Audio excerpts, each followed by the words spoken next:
দেখুন, নির্বাচনের 17 তারিখে রেজাল্ট ফলাফল ঘোষণার পর থেকে আমরা দেখতে পাচ্ছি বিভিন্ন জায়গায় আমাদের ভারতীয় জনতা পার্টির কার্যকর্তা, আমাদের ক্যান্ডিডেট, আমাদের কর্মী সমর্থক তাদের উপর আক্রমণ সংগঠিত করছে এবং আমাদের কিছু পার্টি অফিসেও অগ্নিসংযোগ করা হয়েছে।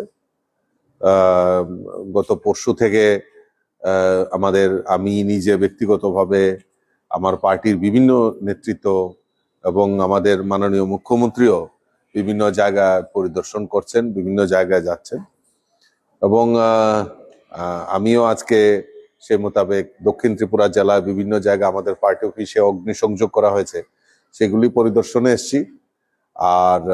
এবং গতকালকে রাত্রিবেলা মাননীয় মুখ্যমন্ত্রীর পৌরোহিত্যে উচ্চ পর্যায়ের একটা বৈঠক ডিজি, চিফ সেক্রেটারি সকলকে নিয়ে আমরা একটা বৈঠক সংগঠিত হয়েছে এবং এটাও মেনে নেওয়া যায় না যে নির্বাচনোত্তর সন্ত্রাস যেভাবে আমাদের এই ত্রিপুরা রাজ্যে গতকালকে মাননীয় মুখ্যমন্ত্রীর তার স্পষ্টীকরণ দিয়েছেন, ওনার বক্তব্যে তুলে ধরেছেন এবং আমরা ভারতীয় জনতা পার্টির কার্যকর্তাদের পাশে রয়েছি।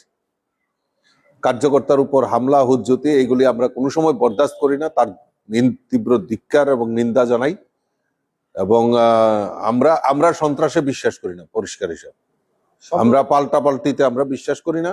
আমরা চাই এই রাজ্যে একটা শান্তির বাতাবরণ তৈরি হোক এবং আগামী দিন আমাদের যে মূল লক্ষ্য, যে এক ত্রিপুরা শ্রেষ্ঠ ত্রিপুরা, সেটা করার লক্ষ্যে আমরা সবাই মিলিতভাবে কাজ করব।